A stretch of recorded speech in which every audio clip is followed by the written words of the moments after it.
I think that what makes me really proud is when I see other people achieve and know that Infomart was behind that. Not Oh, Tammy Cohen, but Infomart made that happen.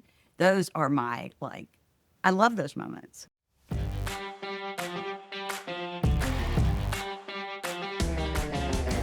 welcome to Behind the Screens, conversations with background screening pros. I'm Les Rosen, your host, and I'm excited to have you here. On this podcast, we chat with the people who know the background screening world inside and out. Executives, industry experts, legal pros, and more. We dive into their personal stories and insights to give you a real look at what's happening behind the scenes. Whether you work in the screening industry or are just curious, Behind the Screens bring you the real, unfiltered conversations from the people who make it all happen. Stick around for stories you won't hear anywhere else.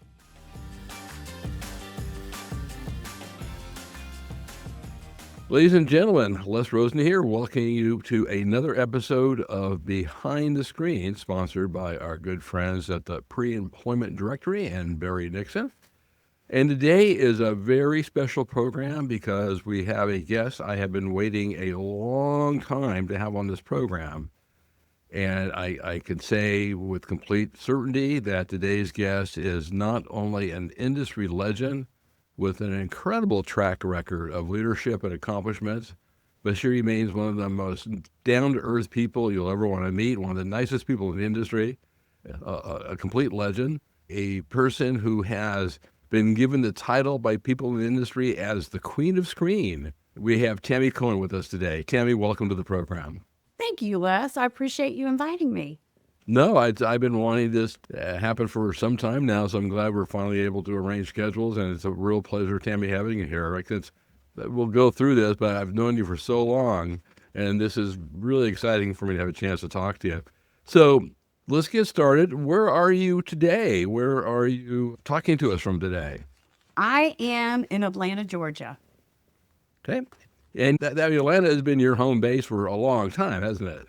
Yes, for about 40 years, but Wow. I'm from New Orleans, so I have a home there. So I sort of split my time, I try to, between both houses. Oh, that's fantastic. Between Creole food and Southern cooking. So that's great. Right. That's fantastic. So, Tammy, what are you currently doing? I know you've done so much. You've had such a fantastic career. We'll start at the end. What are you doing now? And then we'll go and talk about your career path. Well, right now I am the Chief Visionary Officer at Infomart. So all the C-suite titles were given out, and I didn't like the title of being founder. So I went to my team and I was like, I need a title other than, founder or president. And so they came up with Chief Visionary Officer, which is a really good call on me. Tim one time gave me a t-shirt that said, you know what we could do? Because I do that all the time in meetings, that drives them insane. They'll be coming up with a process and they'll, well, you know what we could do? So I spend a lot of my time just keeping my eye on the future of Infomart. Where are we going? What's broken today? What needs to be fixed? And then a really strong focus on my team and keeping my team moving ahead, building the organization. Well, and I have to say, in all honesty, you have a great team. I've met a number of them over the years, and it takes a great leader to have a great team. So congratulations on that. So, Or it takes a great team to have a great leader. one of the two, One of them is true. whatever comes first. So, Infomart, obviously in the screening industry, a household name, a well-known firm. What was your path? How did you get from there to here? Wow, when you send me the questions in that one, I'm like, 45 years? I can't even remember that far back. But, I always wanted to be an entrepreneur. When I was in high school, I was a head cheerleader and got called into the principal's office because the parents were complaining that I was running the cheerleading squad like a business. And, I know that I was supposed to be in trouble, but I left there like, wow, I'm going to be a business owner one day. But, I went on to college and I was a radio and TV major, which, believe it or not, has been one of those things in my career that has been the most helpful because I learned how to speak. I learned how to write copy. Remember the days of paste up because there was no such thing as video, creating anything on video or collateral. You had to do it all with, blue tape. So I learned a lot there. I was the first female news director for the University of Texas. And then I had a radio show called, I was on air Southern Comfort in the middle of the night. Yeah, that was one I Wow. was ready to get out of. But I was paying my way through college and got a good job as an admin in Dallas and worked for the CFO of Pillsbury and the number one or the most wealthiest multimillionaire under the age of 30. They were partners in a real estate firm. There was 30 of us and they were from New York. And talk about a learning ground. I mean, they let me do everything. I did verifications of employment. I created marketing collateral and it was in the early days of computers and I'd had the opportunity to work on teletypes and was a beta tester of Lotus 123. I'm Wow. really showing my age, right? And so I learned to mail merge in Lotus 123. So they just gave me all kinds of experience that I was able to take with me.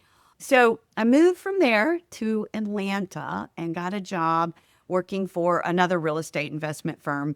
And at that company, we had a situation of somebody took advantage of us and they were like, there's got to be a way to find out. This girl was getting like unemployment from like 4 states. You remember when people could do that, right? Right. And so I found out Equifax was charging $125 for a background check.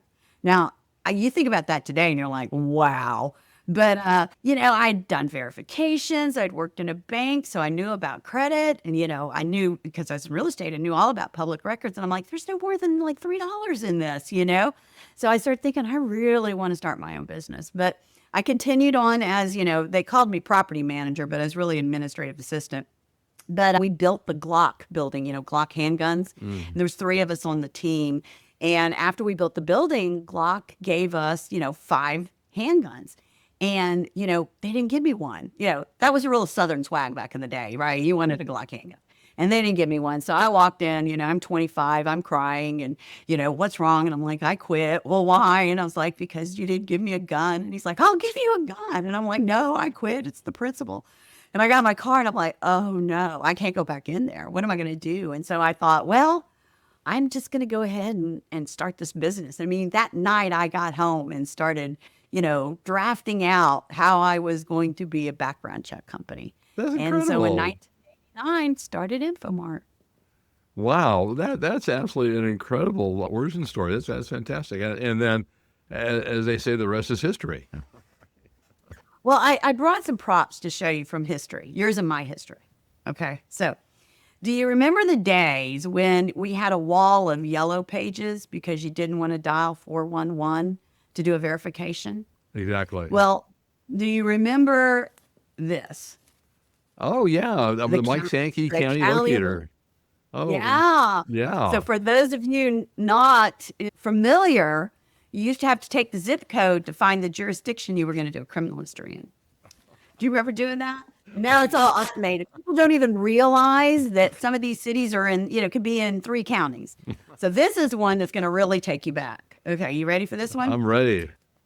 Oh, the The guy. guide. Oh my gosh. The red book. I mean, you couldn't live without the red book, That was right? it was mandatory. Oh my gosh, right? So anyway, I thought that would take us back down memory lane, remembering when you could actually get criminal histories from the court clerk for free. Oh yeah, yeah. I mean, and now we're both dating ourselves a little bit, but yeah, that's the way it used to be. Right, right. Oh, that's incredible. And then so you worked and worked at Infomart, but you had other stuff too during your career. Yes, I've done other stuff too. You're heading me down the lane of Amy and Tammy's Box Lunch Company. That's right. Exactly. So, one of the things I learned with Infomart was that, employees will work through their lunch if you give them lunch. So it all began there. But my first Infomart employee was in the very first year. She was a youth apprentice. And so she would go to Chick-fil-A and make biscuits in the morning, go to school, and then she would come to Infomart and work. And she still works for us. She is the CFO. She's been with me 36 years. Oh, fantastic. And so she loved to cook. So when we built our building, I put in a catering kitchen. So one, and a facility room. So we have a facility that we rent out to people for events, and it has a catering kitchen. And so, my gift to her was, okay, here you go. Here's your business. And so I always did the marketing side of it, and she did all of the cooking. In fact, our marketing collateral would say, don't worry, Tammy is not in the kitchen. So, but when COVID hit, she'd always wanted to live in Montana. So we bought some property in Montana, and now her and her whole family are there in Montana. And I don't cook. So we just rent out the facility. Well, that's an incredible story. So, among everything else you're doing and creating a powerhouse, nationally recognized and respected CRA, you opened up a catering kitchen and sandwiches and so forth. Right. Just It's all about snacks and happiness, right? exactly. All right. Just to make sure there wasn't any wasted minutes in the day, right? Oh, that's fantastic. So throughout your career, obviously, you had influencers and important people, or perhaps some mentors. Who were some of the mentors or early influencers, or people you want to give a shout out to that were really critical in your success? Well, since this has been sort of like memory lane, right? So I sort of went back and like, who was really important in the early days? Because the early days were hard. I mean, I know with ESR, was it that way with you? The early days were just much more difficult than the latter Oh days. yeah, everything was manual, and there was no. You were creating everything on the fly, and all of that. Much different. Yeah. You had to convince a customer that it was legal. Right, exactly. Then convince them to use you, right? So at first, when I made a little list here. So Les, you're at my list. You have been the number one when it's come to compliance, and really kept our industry putting compliance at the top and sharing your knowledge and books and on stage. And I think that's just been critical to keeping our business in business. Oh, thank you. You and I know the day when there was not such a good idea of compliance, and we were having difficulties in the industry. So I thank you for that. Mike Sankey, you could call him with any question, and he either knew the answer or who you could call to get the answer. Derek Hinton, there is nothing about an MVR that Derek Hinton does not know and could help you get around anything. That's true. Derek doesn't know much, but he knows MVR. I'm just kidding. Derek's been on the program. He's a good friend of All mine. right. Oh, he's going to get a big hand over this. We're all going to hear about it. He's probably going to take a clip of this podcast and put it in his booth or something, He's going to run some marketing swag out, get some clips out of it. So, some people don't know Bruce Berg at one time was the president of First Advantage. And I think he gave all of us inspiration to, hey, love you, Bruce, but if you can do this, I can do this. We can scale like this. And I think it was really important, the inspiration and motivation he gave all of us that you can do this. Oh, absolutely. Bruce is a great guy, and not enough words. So yeah, absolutely. Yeah. And I can't leave out Steve Brownstein because, if you need a criminal in a weird place, he knows a weird friend that can get it for you.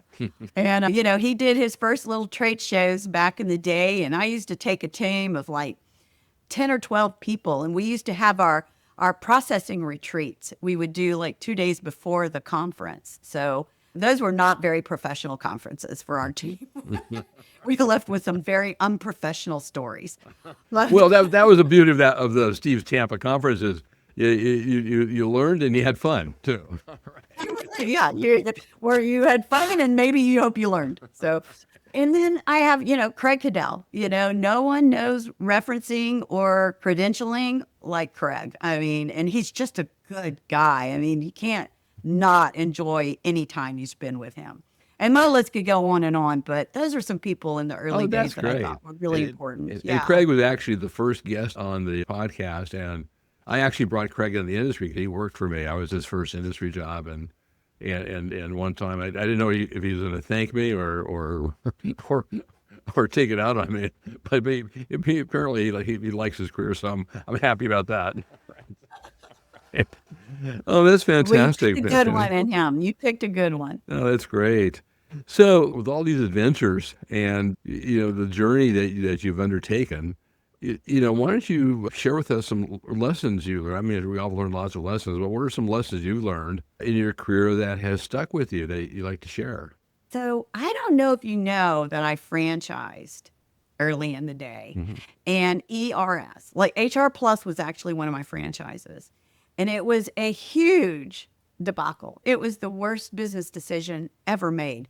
First of all, the industry is not meant to be franchised. You can't do it. It's the way it works. And then the franchise company made all this money selling 40 franchises, and I created 40 competitors.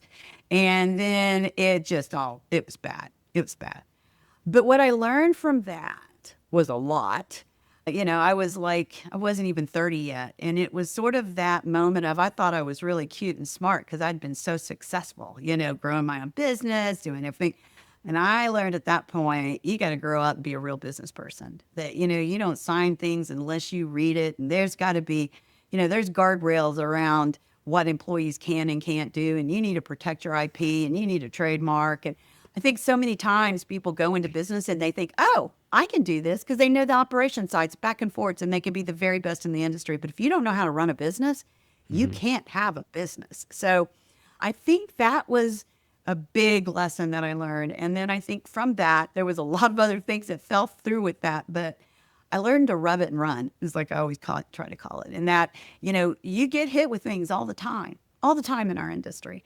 And, you can turn around and you can complain or you can gripe or you can go home and think about it and not sleep, or you can sue somebody, but it's not going to get you down the road, that you just need to rub the problem and move on. You've got to constantly keep the future in focus. And I think that's been a great lesson for me through lots of situations that's happened throughout the years. That's a great lesson. So what was the term, rub and run? Rub it and run. Rub it and run. Rub it, deal with it, but be done with it. learn what there is to learn and keep on going. Yeah. That's fantastic. My kids give me a hard time over it because when they were little, they'd fall and I'd be like, rub it and run. And so I heard my daughter, it's given me a hard time over this for years, right? And then all of a sudden she has children and I heard her tell one of her kids to rub it and run. And I just gave her that look like, oh, I see.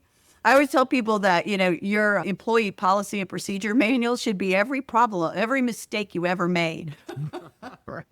But that's part of being an entrepreneur. I mean, I tried, the franchise route once. I stubbed my toe in it and same result. But, if you don't make mistakes, you're not trying. So, I mean, not every idea is going to be wonderful, although it may seem like a good idea at the time.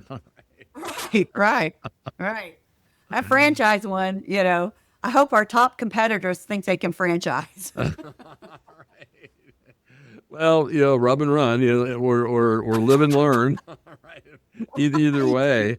Right. So Tammy, with all the skills and experiences that you've had and the entrepreneurial success, I mean, obviously you could have gone into any field and I think been successful. But you chose background screening and you've stayed the course and you've built this firm. What has kept you in the background screening industry? What do you enjoy about it? Why do you stick with it? I love background screening. I mean, I was the first verification person like you, first criminal person, first report builder. But I've been there, done that. I really love building industry experts. I mean, I love focusing on my team. I want their lives to be great. I want them to be successful. I want them to, I would put my team against any team in this industry. Our average tenure is 10 years. Wow. And, that's a lot of experience and a lot of expertise that stays within the organization. And everybody, they have passion. I've fired people that have been with me 15 years. It's like you have to do your job to have the benefits. But that's what I really love. That is my passion in the industry is building the experts in it. That's fantastic. I had a chance to talk with Tim Gordon on one of our podcasts, past chair of PBSA, and I mean that's wonderful. I think building a team and with that type of longevity is just really a tribute to the leadership. So congratulations. Oh, That's thank great. you. So, and at this point, what was your title again? Visionary officer. Chief Visionary Officer. All right. So Right. we don't spend a lot of time in this program, talking about background screening substantively, but do you have a vision for the future of background screening that you would want to share, or just off the top of your head? Well, I had been working on the career wallet for many, many years.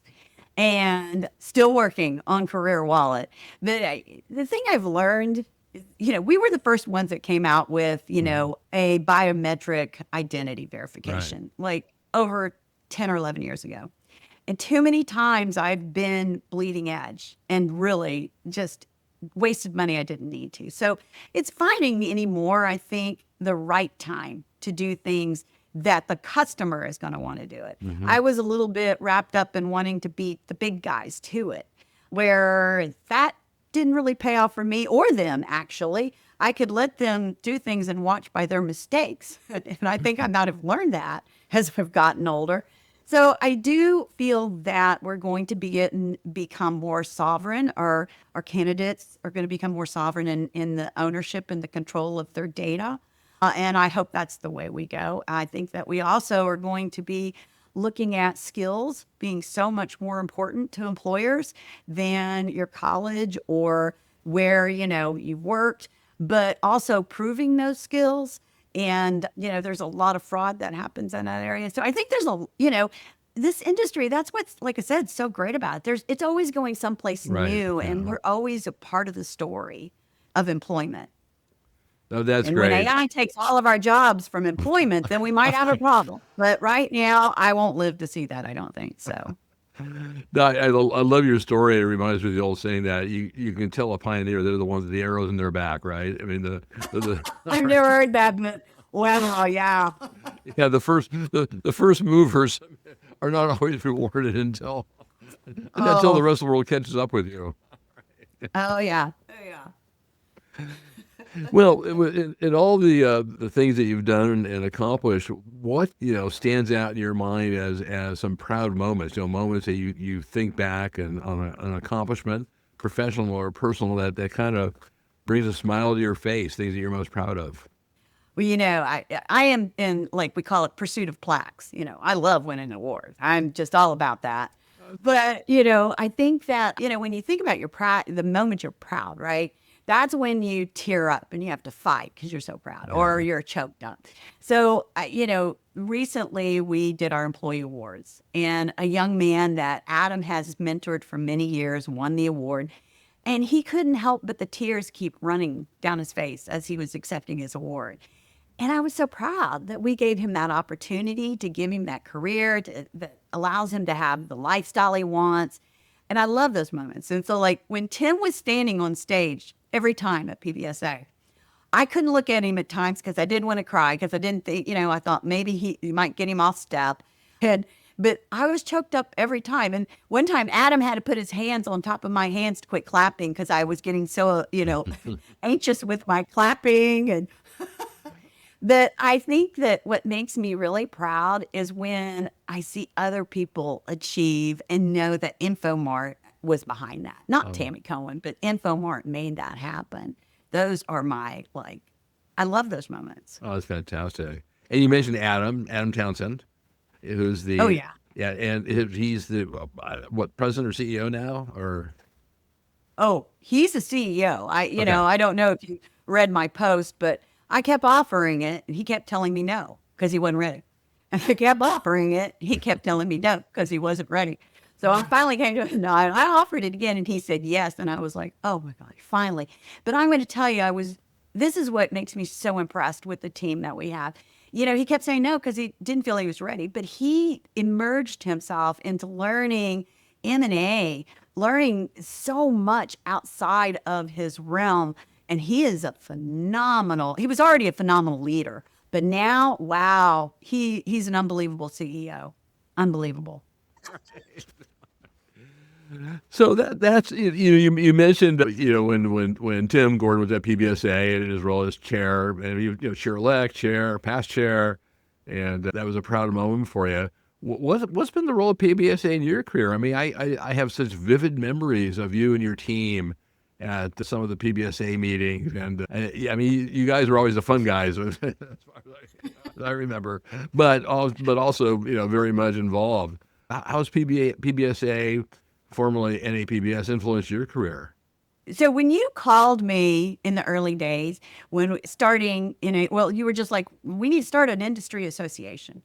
And there was that small pre-founder group before we made money saying you could be a founder. Right. That little small group. I felt so honored to be at the table. It was like, I have achieved. I am here. I am here with the industry leaders. And that was a huge moment in my life. It gave me a lot of confidence. It really told me that, because back then, it was the industry was so all over the place. It was very hard to get any kind of validation. And it was really important. And I think as the years have gone by, how much now PBSA has given opportunity for my employees to learn, to bring it back, to teach other employees, to have roles of leadership. I think it brings so much to your organization. I can't believe that more C positions don't attend our conferences, because I think they're really missing out on. I don't really go to a lot of the sessions, and because they don't like me to, because I make a list and I come back and they're like, yes, I was in that same session. Okay. Then I am, the compliance officer. I will handle this. And you don't even know what you're talking about. And then you say, how about this, right? Yeah. Hey, we could do this. So, yeah. So I think that it's influenced our organization. It taught me how to be an advocate locally in my state. I mean, there's just so much. Well, that's fantastic. And I think firms could really learn from you by this idea of sending your folks there, because, a lot of firms now are sending less folks as a consolidation, and they really are losing out the best opportunity there is for to advance the quality of their team members. But Oh, yeah. and I'll go with just a little bit of NAPBS history. I think I may have even posted this, but a while ago, I was looking through some old files, trying to do some cleanup, and I came across a list of the first people who donated. And at the top of the list was Tammy Cohen Infomart as either the first or one of the first people to contribute a little bit of money to our little startup effort to start an association. So I appreciate that. Oh, yeah. Well, it's funny because I've told my team for years, like, I wrote one of the first checks. And, I think you did. Okay. Well, yeah, they're like, oh, yeah, okay. And then when you made that post, I was like sending it out to everybody. Hey, I just want you to see. It has now been validated that I don't have some crazy memory. No, absolutely. I have it on a piece of paper, and we started out with all of $14,100. Wow. That's big money, too, for all of us to give up that much to get there. That was a lot. And it was a real act of faith and an act of confidence on your part, just because we were the beginning organization, and I was the chair of the committee, and we didn't have, no one voted us in. We didn't have a mandate. We just kind of got together and did it. And thanks to folks like you, because you absolutely wrote the first check and helped get things started. Well, remember, I told you I was so excited to be invited to that table. I was going to make sure I got invited to the next meeting. And you did. Right. No, that's what a fantastic story. So, because you were always there at Steve Brownstein's Tampa conferences that predated NAPBS, and then PBSA started, and you're heavily involved in many years. The years that I was there, I haven't gone every year, but the years I was there, I remember you most of the time being there. Yeah, we all wore the same matching outfits.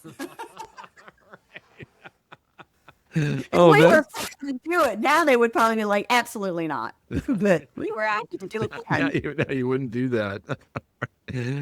Well, let's pivot a little bit. We've talked about PBSA. I mean, it's a great conversation, but there is, believe it or not, life beyond screening. Outside the wild, wonderful, wacky world of background screening, people actually have lives and do things. So, Tammy, what are your hobbies and interests outside of the world of background screening? What do you do for fun? What's happening these days? Well, I'm one of those people that stay busy all the time. Like, if I don't have something to do after I leave my desk, I will just stay here and keep working. So I have a lot of interest, but I garden a lot. I do peonies is my specialty. I embroidery and sew and do home improvement, light power tools. I think one of the fun things that we do is that, so my husband is a chef and he sold his restaurant some years back. And we love to entertain people, and I love to stage an event. To me, everything you do is an experience. Whether you have people at your house or you're in a meeting, it should be an experience. And so we have this platter of candles that we put out on our front porch. And if all the candles are lit, that means our house is open. Come in for cocktails and dinner or whatever. So we do that pretty frequently, and I love doing that. So I love hanging around my house a lot. So yeah, that's what I do for fun. Oh, that's fantastic. Peonies are my wife's favorite flower. They have Wow. a short span in May out here in California at least, but they're so gorgeous. So you grow those in Atlanta? Oh yeah, I count them every single year. They're like that big. They're just the most beautiful flower in the world. Right. I just love them, and I love the fragrance. But I also grow other flowers. This year, I'm actually going to try to do some vegetables. So we'll see how that works out. That's right. And you stuck in the term power tools there somewhere. I didn't quite Oh, yeah. follow. So you're a power tool aficionado? What's the deal? Well, I like home improvement. So I like things that, entail, drills and saws and things of that nature, or, refinishing things. And so, yeah, upholstery. I love a staple gun, a good staple gun. That's it. So there you have it, folks. If you're in Atlanta and you need some help remodeling your kitchen and reupholstering something, and you want drinks and cocktails afterwards, give Tammy a call. Oh, yeah. Oh, yeah. Oh, yeah. Yeah, I wish I had known that. I was in Atlanta, I guess, a year or two ago. I flew out just to see the new stadium, in and out. But too bad I didn't call you. I would have been able to see all this. I know. Well, next time you'll have to. You'll have to. We got great seats at the stadium. So you will have to call us for sure. Oh, I love it. I love Truist Park, and I remember the old park from years ago. But the new park is really fun. Oh, it's fantastic. So let's play fun facts. What is something about you that you would care to share, keeping in mind that once it's out in the public, people will potentially tease you unmercifully about it? What don't we know about Tammy Cohen? Well, again, I went to my team and I'm like, what? I mean, everybody knows everything about me. What can I say? And so they start telling me all these things. And at the end, one of them said, this is starting to sound like a roast. And I'm like, yeah, I agree. But they did bring up that I have some strange, they called it strange. I'd call it more quirky kind of hobbies that I have. So one of my hobbies is I like to collect old brass and bronze chandeliers, and I rewire them with electric, and then I redo the crystals, buff them out, and create new chandeliers. And so I have a garage that's called the chandelier graveyard. And then my attic is called the hospice for old chairs, because I have a fetish for chairs. I love chairs. So I get chairs and I either reupholster them, or I break them apart, make art out of them, or I use them in my yard. So I got a big thing for chairs. And my latest thing is I am collecting old silver. Oh my gosh, look at that. I have about 1,500 pieces of silver that I've been, of course, like Tim said recently, I'm the thriftiest thrifter he's ever met. So I've been cleaning them, and I use mixed silverware so that if somebody throws away a piece of my flatware, I don't have a problem, right? So I use all mixed silverware. So I've been creating sets for, my friends and family and, all those important people in my life. So I've been collecting them and cleaning them. And then the last really cool collection I have is I have a rare book collection. And a big part of it is called Curiosities. Have you ever heard of that? Curiosities? No, It's a I type haven't. of book collection. So it's weird. It's just generally weird stuff. So I have a big section on burlesque. And so I have a lot on the different dancers, like Gypsy Rose Lee. Gypsy Rose Lee was actually an author. So I have things of hers. I have a collection of very eccentric type of women. So like Hetty Green, the Witch of Wall Street. Did you know about her? Ever heard of her? Yeah. Dorothy Parker, you probably heard of her. I've got Sure. some of her memorabilia. And then, and then the Wild West, women of the Wild West, Baby Doe Tabor and, Molly Brown. So it's sort of an interesting kind of collection, the books. Oh, that's fantastic. And then I'd have like other rare books, but the curiosities are fun. Oh, that's fantastic. Yeah, Dorothy Parker has There's one about men don't make passes at girls that wear glasses or something like that. Right. I like to have a martini too at the very most. All right. Yeah. Oh gosh, let's take those one at a time. So, what did you hear? There's chandeliers, old brass, and you have a chandelier collection. Then, where you Oh actually yeah. take those chandeliers apart and then remake them and rewire them. Mhm. So they're called tamaliers. And I've been Chandeliers. doing it many, many years. So I look for old skeletons that have just been, they're cheap. Nobody wants them, but they're beautiful. And so then I rewire them for electric. And then I buy, in bulk, old crystals from chandeliers and clean them and buff them and get them all beautiful. And that's what I love. Then at that point, you get to create, a beautiful chandelier because you're deciding what types of crystals. And so I give them away or I've used them in my houses and sell them. And, so anyway, it's fun. I Yeah, enjoy that was it. my question. What do you do with all these chandeliers? I mean, Well, that's a I little bit why there's the chandelier graveyard because I have more chandeliers than I know where I can put them. But I'm renovating my house right now. So I've got my eye on some of them out there that once it's renovated, I want to make sure I oh, that's get great. fixed up. Yeah, at some point I had told my Yeah. wife, no more chandeliers. We don't have a room in the house without a chandelier, so stop already. Oh, wow. No, there's nothing like sparkle in a room. And then I love the chairs and the silverware. That's fantastic. So I bet there Yeah. isn't a secondhand store in America that you if you pass you don't stop. Oh, the worse the thrift store is, the more I want to be in it. So it's actually something that my mom and sister and I can do together. So we like to do that on the weekends, hit different places and take trips and do it. So it sort of has become fun. Oh, that's fantastic. Well, in addition to everything else, we have Tammy Cohen, who's a chandelier, chair, silverware, rare book collector. I mean, all a collector of curiosities is fantastic. I don't know how you get all this done and I still like to find still time to mix. sleep. Yeah. Well, I don't watch a lot of TV. I really don't. I like to have it playing in the background at night, but I just like to be busy. Maybe that's your secret. Don't you have the TV on for the noise, but don't actually watch. Right? 'Cause it's a No, time thief. yeah. Right. Oh, that's great. Well, Tammy, it's been wonderful. I mean, I have found out all sorts of things about you I had no idea, and this has Oh, been really fun. So, thank so given all your experience in the screening industry and the joy you have in watching people advance and prosper and accomplish things, what would be your advice for newcomers, either someone brand new or maybe someone who's been in the industry for a few years but they're not at the executive level? What would you tell people in terms of pursuing or advancing their career? Well, I think that, you're not really a player if you aren't a member of PBSA. And if you're not accredited, I hope I'm selling against you. But I think that, so I have this thing that I do at PBSA. I go and I hit every single exhibitor in hopes that I find somebody that Tim has not found.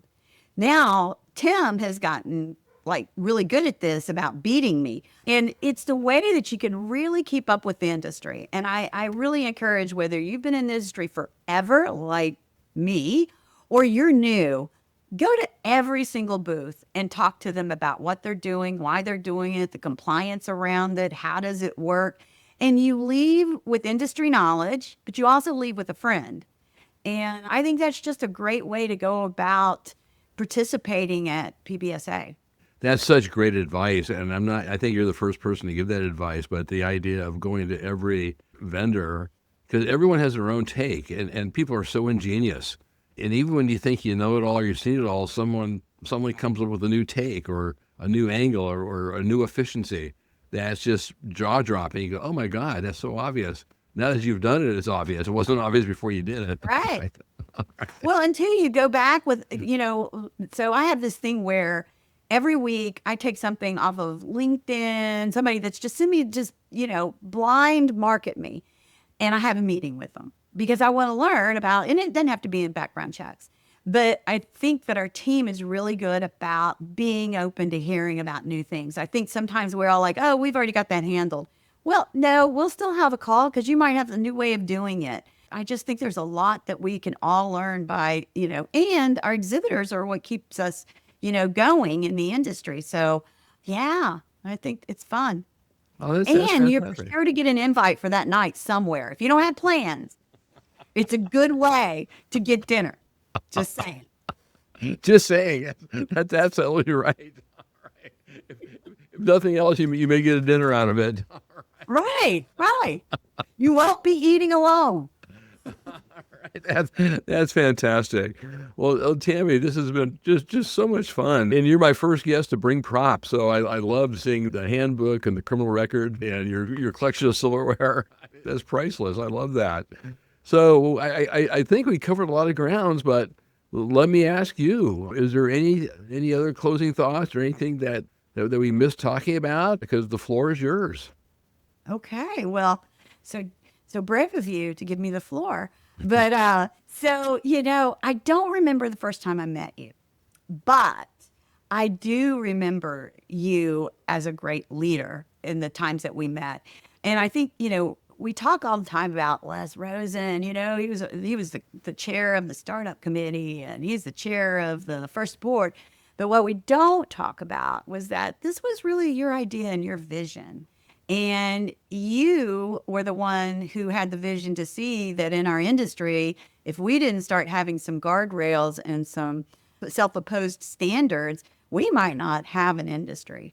And that's huge, Les, of what you've done. And nobody ever talks about it. You never bring it up. If it was me, I would have a placard like, hey, this was my vision and you're here now in my dream.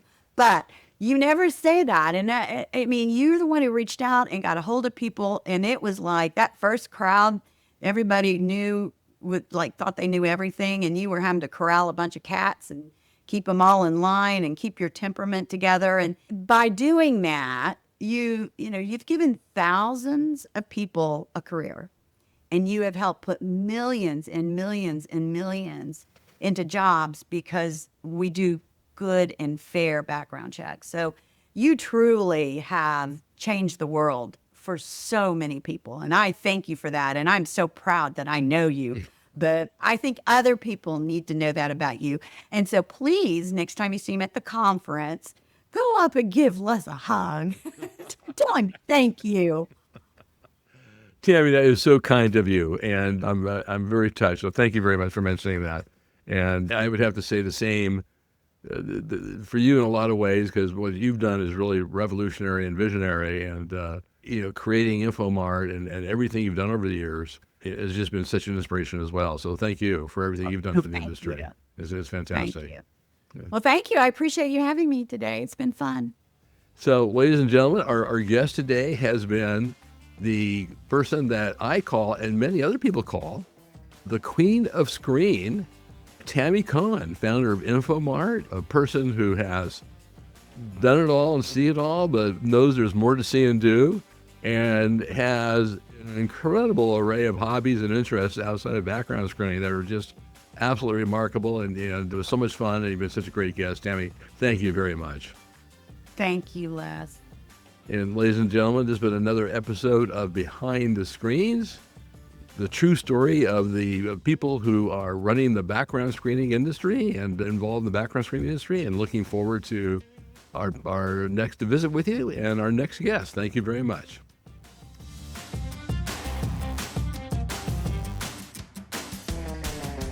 All right, that was yet another wonderful conversation with a background screening pro. If you enjoyed today's episode, don't forget to hit subscribe so you never miss an update. And hey, if you got a moment, we'd love for you to leave us a review. It really helps get the word out. For more info, or to catch up on past episodes, or to make suggestions, or to suggest possible future guests, head over to our website. Once again, this is your host, Les Rosen, and it's been a pleasure to bring you another episode. See you on the next episode. Thanks.